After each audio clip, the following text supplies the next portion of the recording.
Hello everyone, welcome to visa square immigration. आज बात करने वाले हैं स्लोवेनिया में जॉब्स के बारे में, चाहे वो पार्ट टाइम जॉब्स हैं या हमारी फुल टाइम जॉब्स हैं। अभी यूरोप में कम कॉस्टिंग में जाके अच्छे पैसे कमाने का सबसे अच्छा ऑप्शन है स्लोवेनिया।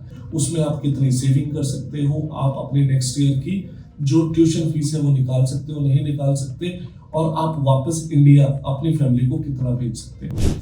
अगर मैं नॉर्मल बात करूं तो वेज रेट वहां 8 यूरो पर आवर तो मिलता ही मिलता है। पोर्ट की जॉब्स बहुत अच्छी हैं और अराउंड 1 लाख एम्प्लॉयज की शॉर्टेज उनके पास रहती है।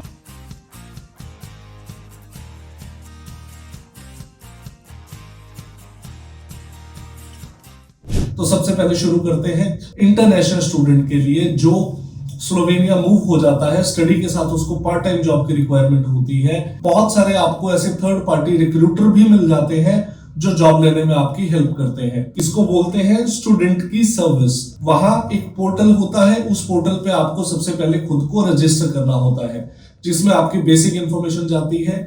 इसका लिंक हम डिस्क्रिप्शन में डाल देंगे। इसके अंदर आपकी बेसिक इंफॉर्मेशन जाती है, आपकी ईमेल आईडी, आपका सीवी, आपका मोबाइल नंबर और आपका स्लोवेनिया का एड्रेस। ये सारा होने के बाद फिर इसमें सबसे इंपॉर्टेंट पार्ट होता है रेफरल का। हमारे थ्रू जितने भी स्टूडेंट जाते हैं, जब वो जॉब के लिए ट्राई करते हैं तो वहां पे रेफरल की जरूरत पड़ती है। तो वो रेफरल जो है वो रिस्पॉन्सिबिलिटी हमारी है। हमारे थ्रू जो स्टूडेंट जाते हैं वो आपका रेफरल डाल देते हैं और आपको जॉब मिलना इजी हो जाता है। उसके बाद हम बात करते हैं जो इंफॉर्मेशन आप डालते हो, जॉब की रिक्वायरमेंट्स क्या क्या है। उसमें आ जाते हैं हमारा स्लोवेनिया का टैक्सेशन नंबर, वहां का एड्रेस और वहां का बैंक अकाउंट। वहां का बैंक अकाउंट होगा, उसी में आपको पेमेंट मिलने वाली है जो भी आपकी इनकम होगी, तो बैंक अकाउंट इज मस्ट। उसके बाद आता है स्लोवेनिया का टैक्सेशन नंबर, वहां एक अलग से आपको आइडेंटिफिकेशन नंबर मिलता है टैक्सेशन के लिए, वो होना भी इंपॉर्टेंट है। उसके बाद आ जाता है वहां का एड्रेस। एड्रेस बहुत इंपॉर्टेंट रोल प्ले करता है। उसके बाद हम बात करते हैं किस तरह की जॉब्स अवेलेबल है। तो सबसे पहले आ जाते हैं हमारी एडमिन जॉब्स। जितने भी वहां ऑफिसेज हैं, आईटी सेक्टर है, उसमें आपको एडमिन की जॉब्स की अवेलेबिलिटी होती है, जो पार्ट टाइम भी आपको मिल जाती है जॉब्स। बट ऐसा नहीं है कि हर किसी को ये जॉब मिल जाती है। इसमें कुछ पर्टिकुलर स्किल्स आपके पास होने चाहिए, तो ये जॉब के लिए अप्लाई कर सकते हैं। हम बोलेंगे out of 10 3 students will get this job. उसके बाद हेल्थ केयर से रिलेटेड जॉब्स हैं, रिटेल की है, सेल्स की है, कैशियर की है। जितने भी स्टोर्स हैं उनमें आपको ये पार्ट टाइम जॉब्स मिलना इजी है, जिनमें वेज रेट भी अच्छा होता है। उसके बाद हॉस्पिटैलिटी से रिलेटेड, लेट्स से आप होटल इंडस्ट्री में जॉब कर रहे हो, हॉस्पिटैलिटी का ही आपका प्रोग्राम है, तो उसमें आपको जॉब्स मिलना इजी हो जाता है। साथ साथ आपके प्रैक्टिकल्स होते हैं। इसमें बहुत अलग अलग हमारे पास, जैसे रिसेप्शन की जॉब्स होगी, वेटर की जॉब्स होगी, क्लीनिंग की जॉब्स होगी, ये जॉब्स मिलना बहुत इजी है और उनका वेज रेट भी अच्छा होता है।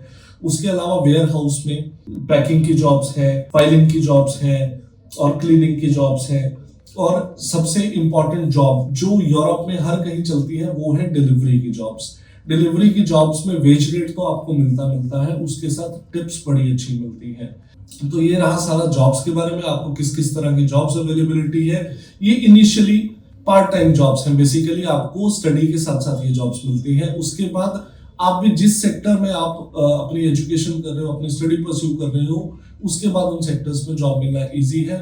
और ये सारी जॉब्स आपकी पीआर में भी हेल्प करती हैं, क्योंकि आपने टैक्सेशन ऑलरेडी दी होती है। और आपको सबसे बड़ी जो हेल्प इसमें मिलती है, वहां की जो नेटिव लैंग्वेज है। लेट्स से स्लोवेनिया की बात करें तो स्लोवेनियन जो लैंग्वेज है उसके ऊपर आपकी पकड़ अच्छी हो जाती है। बाद में अगर आप किसी टेस्ट के लिए अपेयर होते हो तो ये बहुत बड़ी हेल्प आपकी होने वाली है। और सबसे इंपॉर्टेंट नोट, अगर बेसिकली इनिशियली जब आप जॉब्स के लिए अप्लाई करते हो तो आपको वहां की नेटिव लैंग्वेज आना इंपॉर्टेंट नहीं है, आपको बेसिक इंग्लिश आनी जरूरी है। और अराउंड 1 लाख एम्प्लॉयज की शॉर्टेज उनके पास रहती है। अब बात करने वाले हैं सबसे इंपॉर्टेंट पॉइंट की कि आपको पर आवर बेसिस पे क्या मिलने वाला है। अगर मैं नॉर्मल बात करूं तो वेज रेट वहां 8 यूरो पर आवर तो मिलता ही मिलता है। बाकी डिपेंड करता है कि आप किस एरिया में जॉब कर रहे हो। कुछ जॉब्स ऐसी हैं जो काफी अच्छा वेज रेट देती है, उनमें आती है पोर्ट की जॉब्स।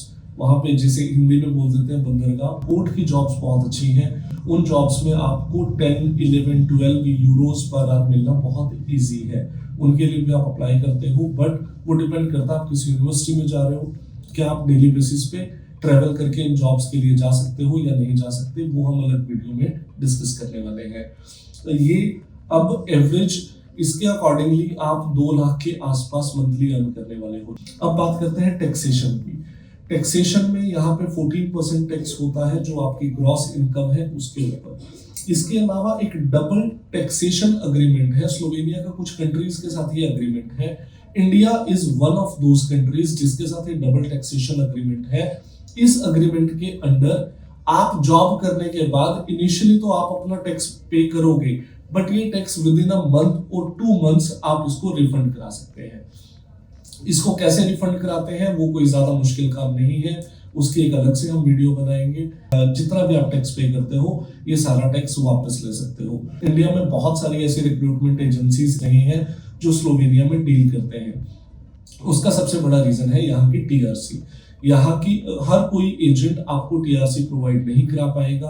आप वेट करते रहोगे, आपको टीआरसी आने में कभी 3 महीने, 4 महीने, 5 महीने तक का बहुत इजी वेट करना पड़ेगा। और मैक्सिमम केसेस तो ऐसे होंगे कि आपको ये टीआरसी नहीं मिलेगी, क्योंकि टीआरसी के लिए स्लोवेनिया में आपका कोई एम्प्लॉय और लॉयर होना जरूरी है जो आपके ये सारी टीआरसी के प्रोसेस में हेल्प करता है।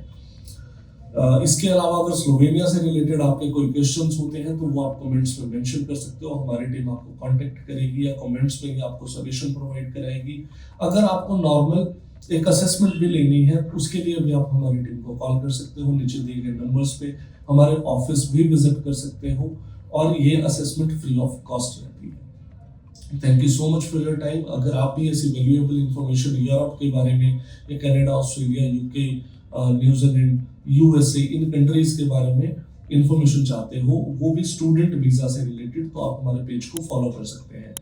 और एक और नोट, हम वर्क परमिट्स में डील नहीं करते हैं, सिर्फ स्टडी वीजा में जो बच्चे इंटरेस्टेड हैं वो ही क्वेरी डालें, क्योंकि अगर आप कॉल करोगे और वर्क परमिट के लिए पूछोगे तो हम वर्क परमिट नहीं करते हैं, क्योंकि वर्क परमिट्स में बहुत ज्यादा चांसेस होते हैं पैसे स्टक होने के, फ्रॉड के और इन सब चीजों के, तो इसीलिए हम वर्क परमिट्स में डील नहीं करते। Thank you so much for your time.